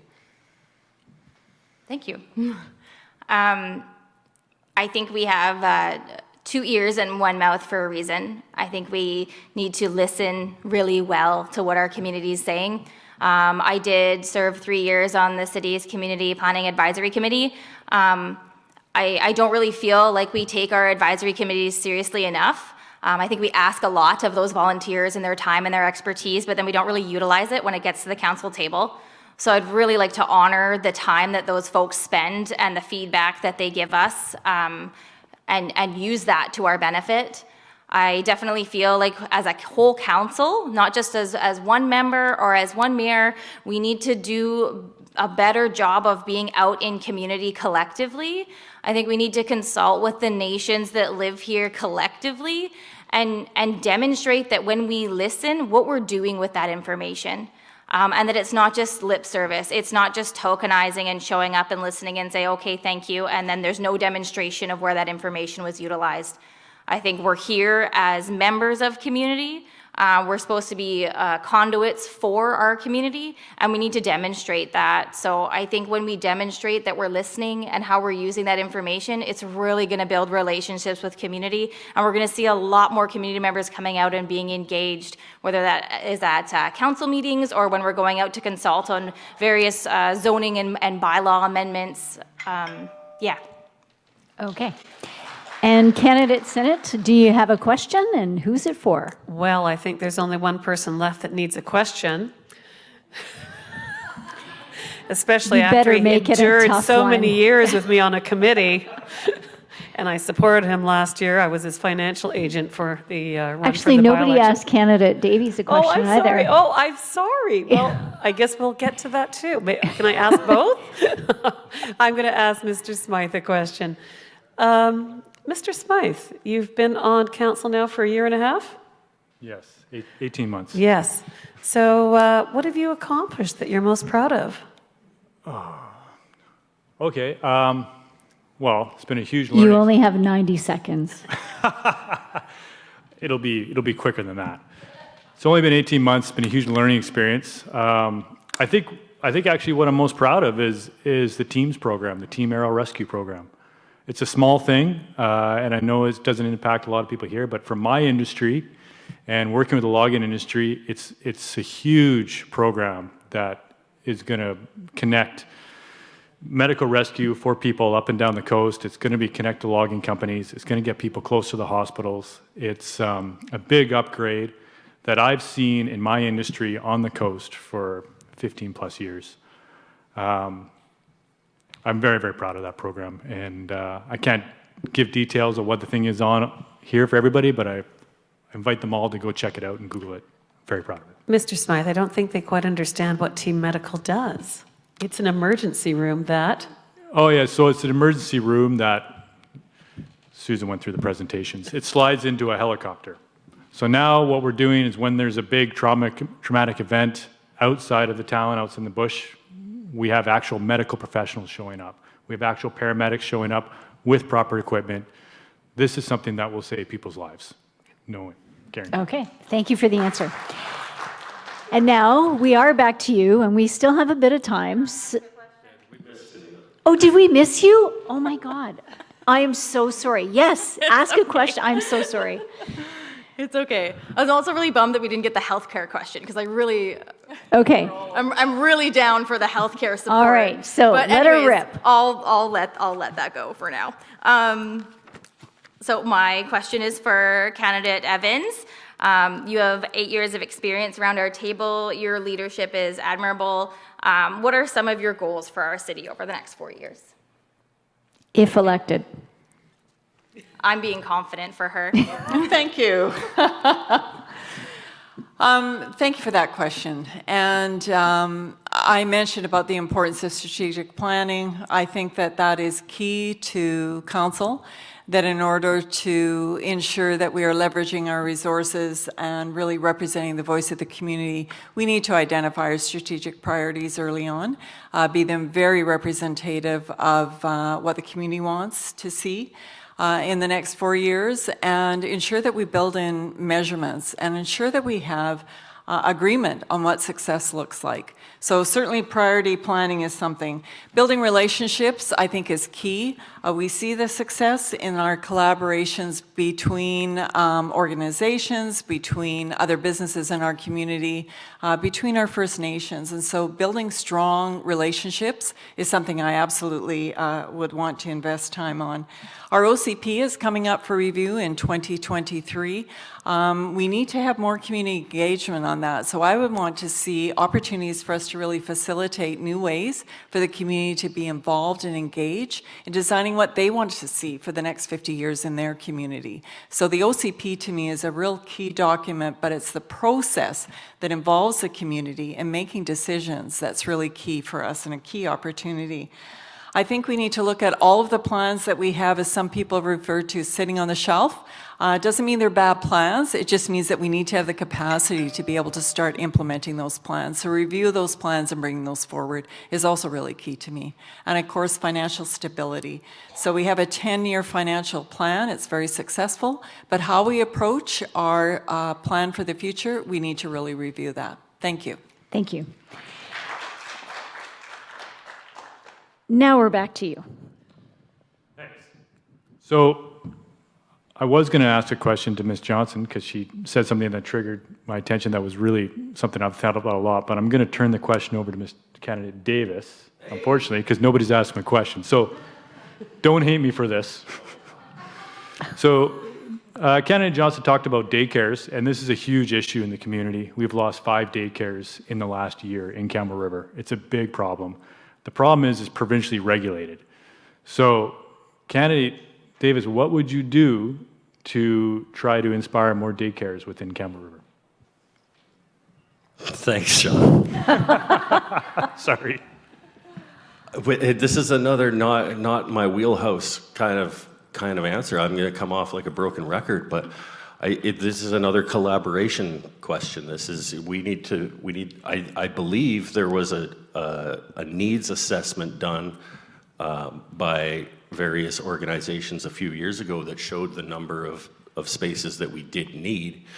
So it's not going to be about showing the need within the community to get these sources. So I guess my answer would be I would like to find out why we aren't getting the funding for these childcare spaces. Is it a lack of facilities to place these childcare facilities in? Is it a lack of ECE workers to work in the facilities, even if we had them? What is the reasoning that we're not getting the provincial funding for these things? Before we can actually address the lack of childcare spaces, we need to find out why those childcare spaces aren't being funded, why we don't have them, before we can figure out how to get them, I think. Thank you. And now, candidate Davies, it's your opportunity to ask a question of any candidate. So, I want Tennille to talk about the healthcare thing. so ask your question. Well, last night there was a good question about healthcare within our community and family physicians and the lack thereof. I've been in Campbell River. Well, I got here in 1998, and I've been here and gone a few times since then, but I have never had a family physician in British Columbia. I've always used the walk-in clinics at Superstore or Walmart or Alder or whatever, except for when I do something really stupid and I have to go to the emergency room, like when I put my finger in my bandsaw. That was dumb. But that question made me think, what is the answer? And I know that you, being intimately involved in the healthcare field here in our community, that you might have some ideas to share on that subject. And this is what I am here to do, is to garner information. So I would love for you to comment Candidate on Johnston? That was a long question, sorry. Yes. Thanks, Mike. Yeah, we have a phenomenal opportunity coming down the pipe in Campbell River for our healthcare system. The Ministry of Health has not officially announced yet. It'll be a long time before they do. But we have a primary care network that's being established in Campbell River. It's a phenomenal permanent opportunity for funding team-based care that implements nurses, mental health, physio, occupational therapy, traditional wellness into private practice clinics. The goal is to support our physicians to be able to practice within their scope of practice and not be taking on the added load of complex care in the area of psychiatry, mental health, servicing clients that could easily be fully supported by a registered nurse. So to alleviate some of the workload off of our physicians. There's also some really great contracts coming down the pipe through that avenue that support physicians getting out of debt. So it's called a new to practice debt relief contract. And it's specifically designed to help physicians get out of debt because we know that they come out of school with a load of debt. We have a great residency program local to Campbell River and Comox. We have about a 70% retention rate of those residents that are practicing for 2 years between Campbell River and the Comox Valley. And they love to work here. What we need to do is ensure that they have a place to live, to stay. Thank you. Candidate Evans, what would be your question and who is it for? Oh, we're doing second question? Yes, we are. Sure, that's great. So, Mike, I wanted to talk to you about what kind of environment, what are the kinds of things that you think that we would need to do to create a more vibrant, creative industries and support for the arts community in our community? What are the tangible things that you think the city can look at and our community as a whole? Yeah, thanks. I mean, it finally is my wheelhouse. I think, well, the first thing is to bring that public art policy forward and actually take the framework and create something solid that we can move forward with as a community so that we can structurally and strategically build plans around public art because that's the first step. If people don't know what kind of art they can get where, or that they can apply for funds to get grant funding for, and what artists are going to contribute, that if we don't have a policy in place, it just ends up being a mishmash of businesses and organizations and things just making beautiful things, which is great. But it would be even better if we had a cohesive vision for the way that the arts and culture, nonprofits especially in our community, can move forward and bring art projects forward. The second thing I think would, unfortunately, Sean's going to say it's a funding priority. Arts and culture has not been a funding priority for the city. And I'm not saying that we need to put arts and culture ahead of affordable housing or any of those other really important things that we need to do. But I think more of the decisions that a city council makes should include looking through the lens of how does this benefit the arts and culture sector in our community, and at least use that as one of the things that they're considering when they're making decisions. Thank you. Thank you. And candidate Johnston, your question, and who is it for? I will ask candidate Smythe, and I will ask, would you, if elected, be supportive of implementing a percentage of new developments be dedicated to the installation of public art? So would I dedicate a percentage of new developments? So when you're looking at the cost of the new development and taking a portion of that and saying, like, say 1% of that $1 million, you need to take that amount of money and invest it into public art. So when approving the for money, development. So we get the money for the development money we get from a development, so the money we get from a development, what portion of that I would dedicate to public art? Is that what you're asking? Not necessarily money to the city, but the cost of a development, when you're approving the zoning for that development to be built. Oh, so we force the developers. What percentage of, yes, the cost would be to the developers. So you're asking me if a developer comes to Campbell River and says, hey, I want to build a $10 million high-rise, and then we'll say, okay, fine, but you got to take, say 1% of that and put it towards public art. I don't think I would do it. Like, I apologize, because we compete for developers with all these other communities. Like, they have choices to go around wherever they want. They don't have to work with Campbell River. And what was interesting, went through the process of watching developers get pushed back, and we went through a whole big fight with a couple developers in my time with council. And the real takeaway was like, you know what? The day might come where we might stop building in your town. And then you won't have new homes. Like, I can't stress that enough. Like, we are dependent on this industry. So I love the idea, and we talked about wheelhouse. My heart goes out to Mike, because public art is not my wheelhouse. Art is not it, right? And I'm not unsupportive of it. But what I am really supportive of is people having homes in our community. Thank you both. And candidate Sinnott, who do you have a question for? Yeah, I have a question for Councillor Evans. Councillor Evans, and I want to thank you. She's been amazingly supportive of my daughter over the years. I've been on boards with her, and she's an amazing woman. I did end up getting a copy of the Workplace Cultural Assessment, and was aware that they did a trust index assessment for the city of Campbell River. The overall trust index for the city staff is at 53%. The benchmark for the top companies to work for is 89%, and for social service and government it's at 82%. So the city of Campbell River is clearly falling short on its trust index within the city.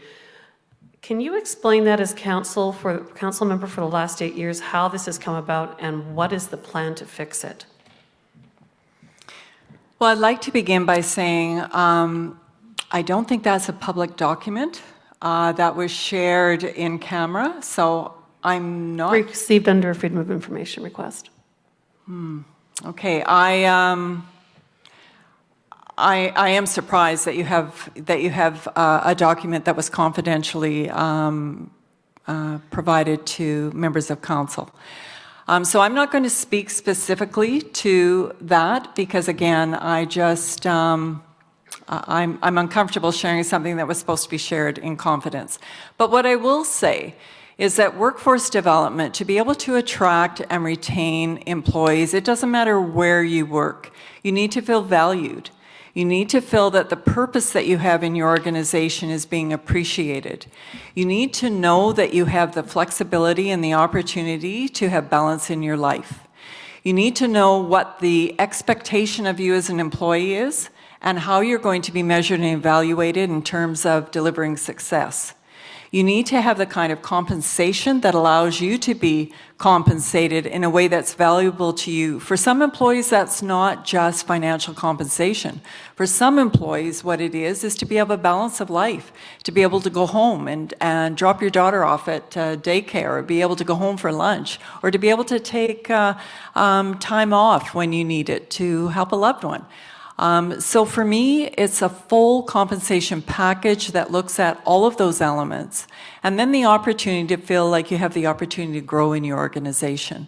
Trust, value, validation, those are all things that make a very healthy organization. I would want that for the city, and I would expect that for any organization. Thank you. Councillor Candidate Smythe, question, and who's it for? So we're moving on to third question now. A quick one.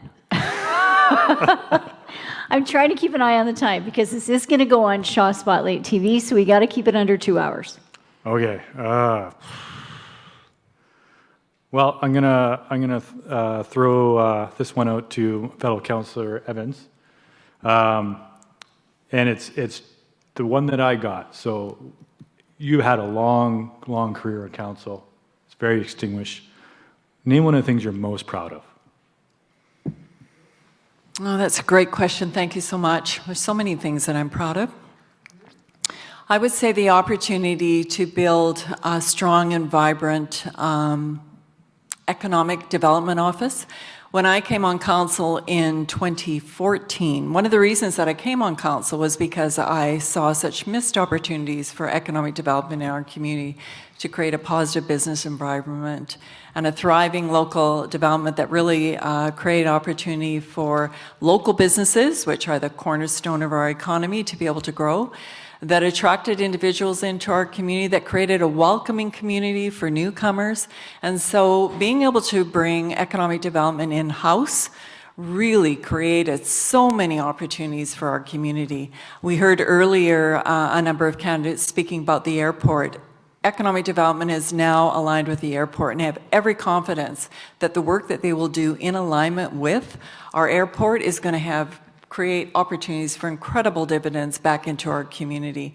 Economic development is an economic driver that really supports being able to attract investment into our community. It supports the arts. It creates creative opportunities for environmental change. So for me, that's one of the things that I really wanted to see happen.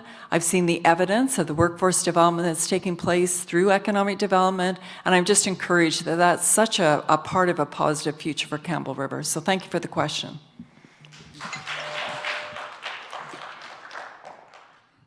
Candidate Davies, do you have a question you'd like to ask of somebody?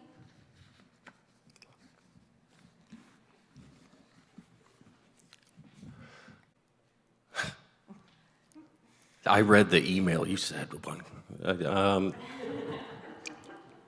At this point, not really. No, Okay. I think I'm good. Thanks very much. And that's fair. That's a fair statement. Candidate Evans, how about you? Well, I think it's so important that we have effective local governance, that people that are elected to office understand their role And we all take an oath of office to deliver effective governance to our community.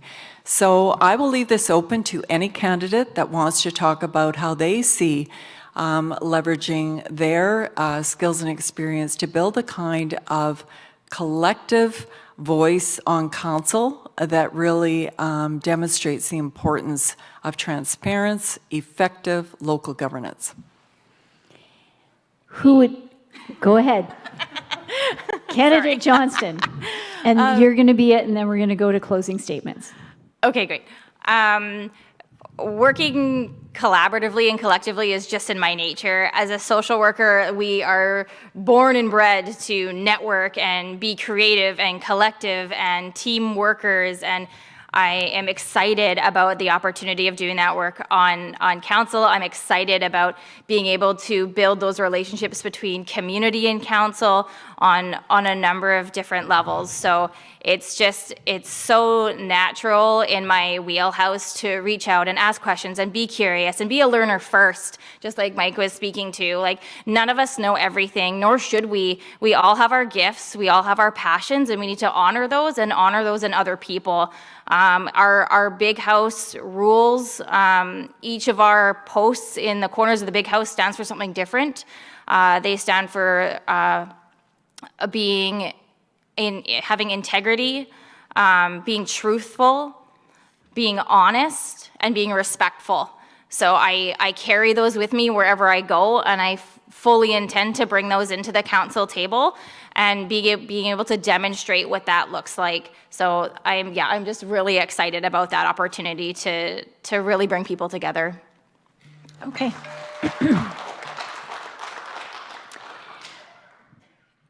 Candidate Sinnott, we will start with closing statements with you. Great. Well, thank you very much for the evening. Thank you for the people who showed up, and hopefully there's some people watching. And thank you for your time, Mary Ruth, and the Campbell River Mirror. Now, I want to say that it's been a great experience this evening. The candidates have been really thoughtful. I've enjoyed the questions. And the challenges that the city faces are quite enormous, actually. We have issues with development process not going well. We have issues with staff not feeling appreciated at the city. We have issues with our downtown safety, and it's flowing into many other areas, into our policing needs, into the needs of people to feel safe so they can do their active transportation if they don't feel they can put their bike in downtown safely, if they can't walk safely. It's spilling out. We have to get together and work cooperatively as a team on council. I believe I have those skills. I do that all the time in my work. I'm well known in town for being the kind of person, if I get on a file, people know that I'm going to get the job done, and I'm not going to be a troublemaker within the legal community. And I've done it for you laugh. I've done it for years with the city and coming up with positive solutions. I'm looking forward to working, if you choose to elect me on council, working very hard and to the benefit of our town, the town that I am committed to, the town that I grew up in. Thank you. Candidate Smythe, your closing statement, please. Thank you. I had a bunch of things written down that I was going to say, but I'm going to throw it out the window because I really enjoyed the discussion here tonight. That was great. Just want to put a message out to the people of Campbell River. We're at a really interesting time in this community. Like, the way I see it, we're at a real crossroads. We're struggling with some real social and economic issues right now, and we all see it, we all know it. The way I see the crossroads, we can either embrace the growth that's being trying to put on Campbell River and try to grow our way out of the issues and all these problems that we have, or we can kind of maintain our path right now, which is restrict the growth and watch all these problems get worse, try to design a community that's nobody can seem to agree on what that looks like. I think we're at a time when the fundamentals of our problems are not going to change. So if we grow, we can address a lot of our issues, we can gentrify our downtown, we can get more people into the community, we can get more revenue happening. Whoever you vote for as a council, make sure you vote people that want to work with others. You want to vote for somebody that's got a strong back, because it's going to be a tough 4 years.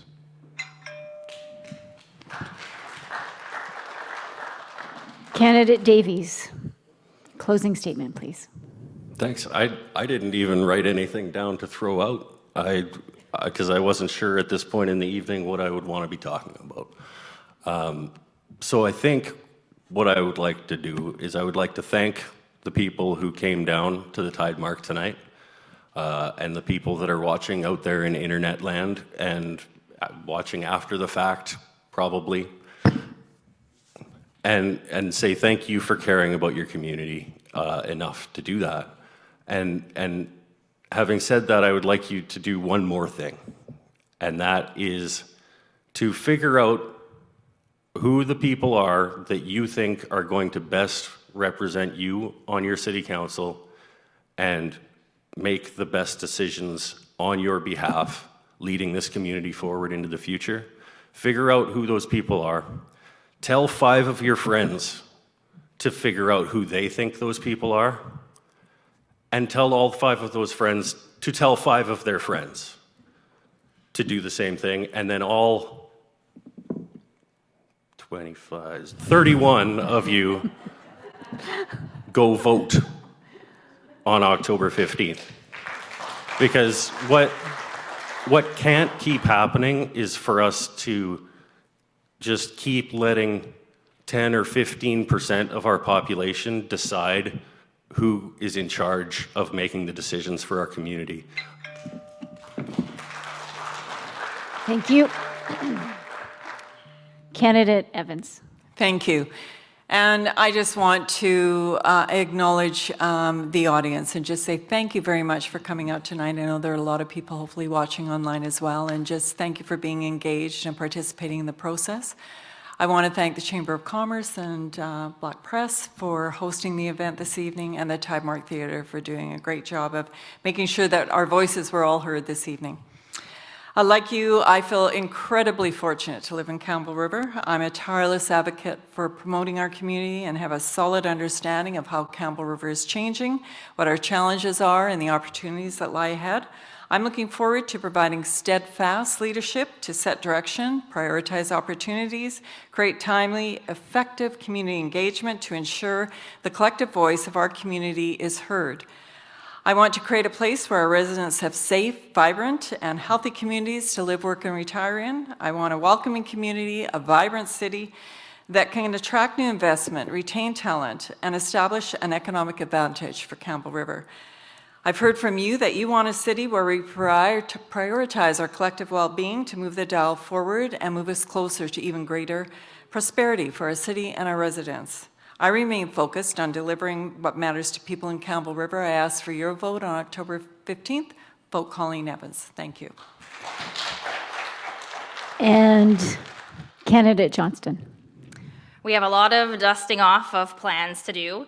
Mary Ruth offered us an Einstein quote for inspiration in our candidate email about the debate topics. I'll offer one. Einstein said that the definition of insanity is doing the same thing over and over again and expecting different results.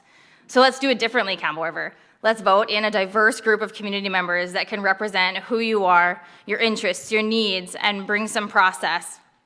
It's time that our city council reflects the voices, experiences, demographic of our city. It includes sexual orientation, ethnicity, age, education, and experience. We need council members that not only understand a business and development landscape, but ones that understand our education system, our healthcare system, with a vested interest in improving our city as a whole and not individual parts. All of our systems are interconnected and lean on each other. We can't approach one area of our community without having an impact on another. We need a collaborative approach for growth and sustainability. We want more doctors, nurses, ECEs, restaurant employees. Childcare availability attracts a workforce. Affordable housing attracts a workforce and provides housing for persons living with disabilities, seniors, and persons of low income. Let's put the infrastructure in place that's going to set a stage for recruitment and retention across the board. Put me on council so I can work to ensure our city is accessible, safer, and thriving. Vote differently, vote new, and vote on October 5th. Don't wait until the 15th. Vote for real, vote to kneel.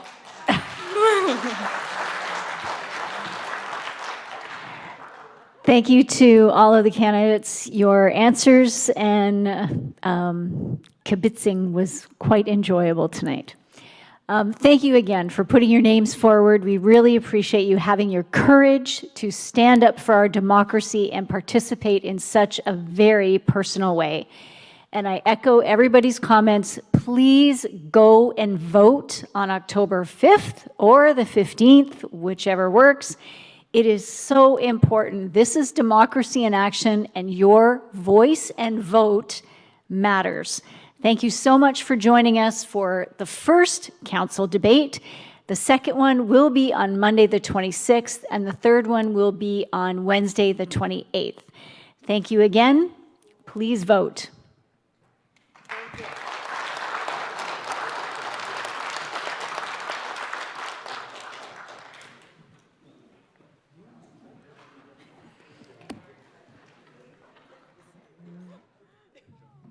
One minute to spare.